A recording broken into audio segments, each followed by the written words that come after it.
Passem ara a la secció de notícies curtes. En aquesta secció podreu veure un seguit de notícies dels darrers dies. Endavant!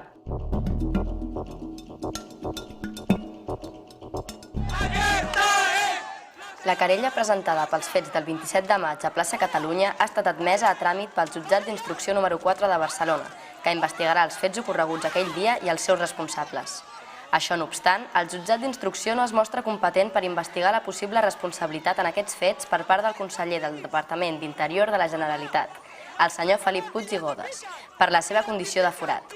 Per aquest motiu, la Comissió Penal, responsable de la querella, està estudiant les actuacions a dur a terme, ja que es considera que és el màxim responsable atès que va assumir-ne totes les conseqüències públicament.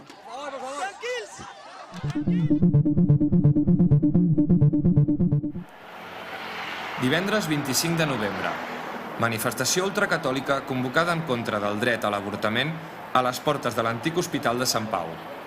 De nou, el sector més fanàtic del catolicisme confon la llibertat religiosa amb la imposició dels seus criteris a tota la societat. A l'altra banda del desproporcionat cordó policial, la contramanifestació a favor del dret a decidir sobre el propi cos que doblava en assistència a la convocatòria catòlica.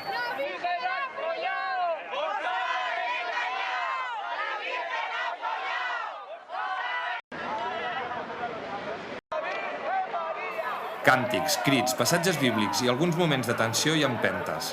La constant, el posicionament de les institucions públiques representades per la policia a favor dels col·lectius menys igualitaris i menys democràtics.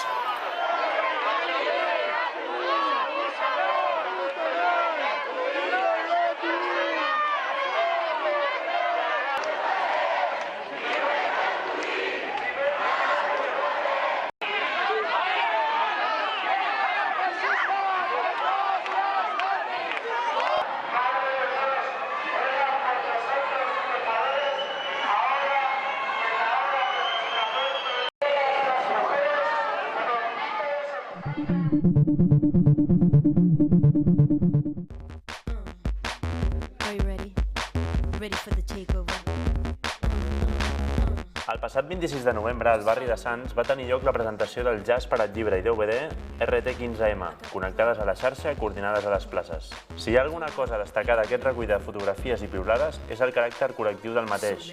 488 persones i col·lectius han fet d'aquest projecte una realitat mitjançant aportacions econòmiques a través de la plataforma de mecenatge Verkami. El col·lectiu editor està format per les cooperatives Claraboia Audiovisual, La Ciutat Invisible i pel setmanari de comunicació amateur La Directa. Més de 70 persones han col·laborat aportant-hi les seves fotografies, traduint textos a l'anglès, l'alemany i el grec, i seleccionant les piulades dels indrets on el 15M ha tingut seguiment i ressò.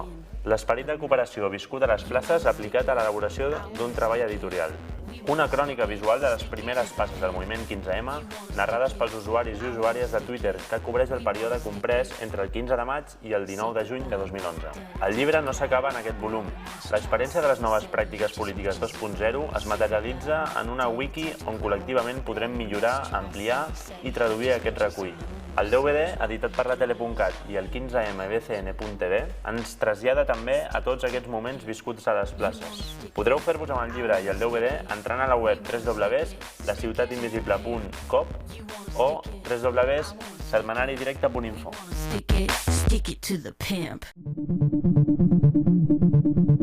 La Facultat d'Economia i Empresa cada any ha organitzat un fòrum d'empreses on convidava diverses empreses a que vinguessin a la facultat, els hi ficava un stand per captar els millors alumnes i així treure un rendiment de la facultat.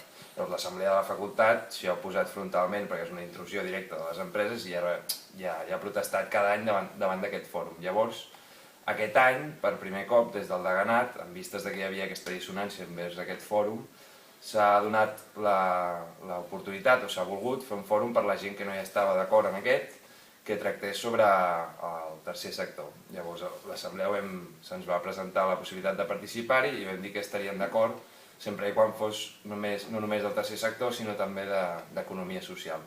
Llavors, vam participar en aquest fòrum, en l'apartat d'economia social, organitzant xerrades, amb l'objectiu que s'instaurés aquest format i quedés arrelat en una facultat on creiem que és molt necessari abordar aquests aspectes que s'obvien ja no només en l'acadèmia, sinó en la societat en general i que són necessaris per per generar un canvi i una transformació social de debò. Pedagògicament, quin missatge li estem donant a la gent? Doncs que si estàs en aquest sector, facis el que facis, mai passa res. Com deies, no? Vull dir, és igual, si guanyes està bé, quan guanyes reparteixes entre 4 i quan perds es socialitza la pèrdua. Doncs amb això s'han de posar mesures i tots plegats hem de lluitar que una cosa és que el sistema financer és molt important per un país, s'ha de vigilar i s'hauria de plantejar, no s'ha de deixar caure, però a costa de qualsevol cosa és això, que passem d'un extrem a l'altre. El passat 25 de novembre a les 5 de la tarda a plaça Pastrana va tenir lloc el quart espai de coordinació d'assemblees de barri. L'encarregada d'organitzar la trobada interbarris fou l'Assemblea del Carmel. Amb el lema de la Interbarris a l'acció, les propostes provinents de les assemblees de barri es comparteixen en aquest espai i decideixen com portar-les a l'acció. Para que junto con esto se podría hacer ya difusión. I la violència per mantenir aquesta submissió. Sense qüestionar aquesta premissa, no abordarem la problemàtica de la violència des de l'estructura que el manté. Avortament lliure perquè som nosaltres les que decidim. Avortament anònim i sense targeta sanitària perquè les dones migrants i sense empadronament el puguem realitzar. Avortament gratuït i sense terminis perquè si no és així, les dones sense recursos econòmics hauran d'avortar clandestinament i no volem més morts de dones. Us animem a participar a les concentracions que es fan cada 25 davant de l'Hospital de Sant Pau contra els ultracatòlics i a la propera manifestació a favor de l'avortament el dia 25 de gener.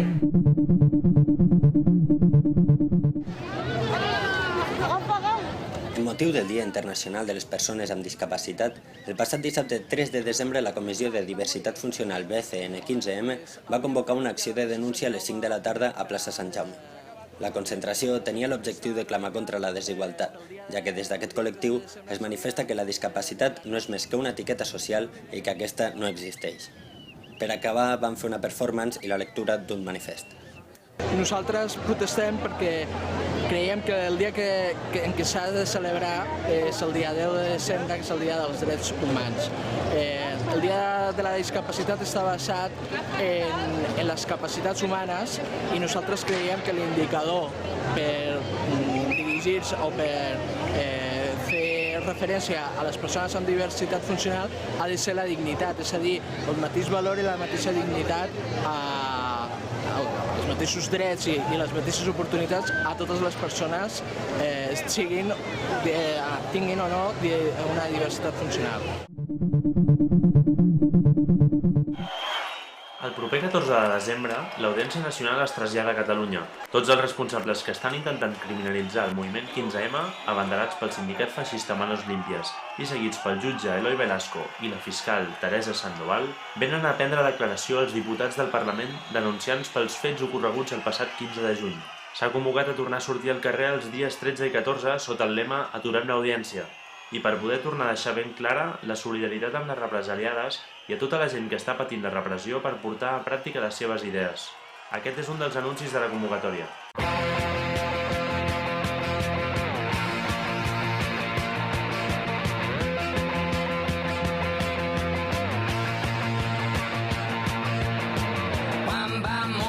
J'ai sur mon lit à bouffer sa langue en buvant trop mon whisky. Quant à moi, peu dormi, vie débris, mais j'ai dû dormir dans la gouttière où j'ai eu un flash.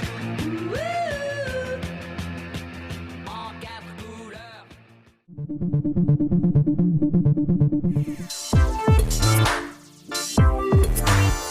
Hay el acto del Consejo de Administración, que son los que toman las decisiones económicas y de toda la organización de la empresa. Durante todos estos años, durante el Plan Hidrológico Nacional, se ha endeudado hasta ahora en unos 700 millones de euros.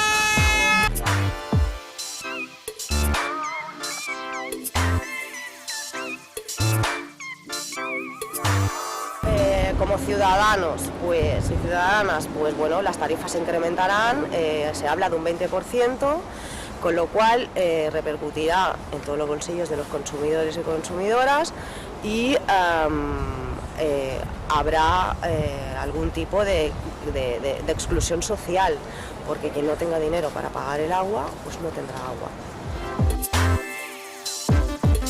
23 miembros del Consejo de Administración de Aigües Ter Llobregat de toda esta gestión se embolsan un sobresueldo de más de 115.000 euros al año en concepto de dieta.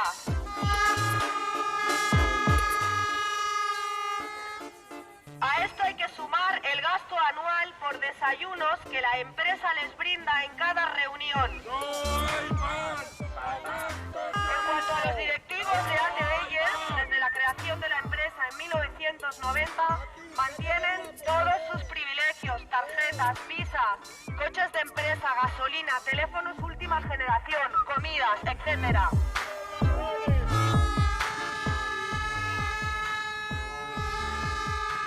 En el último año, además, se han eliminado 26 puestos de trabajo,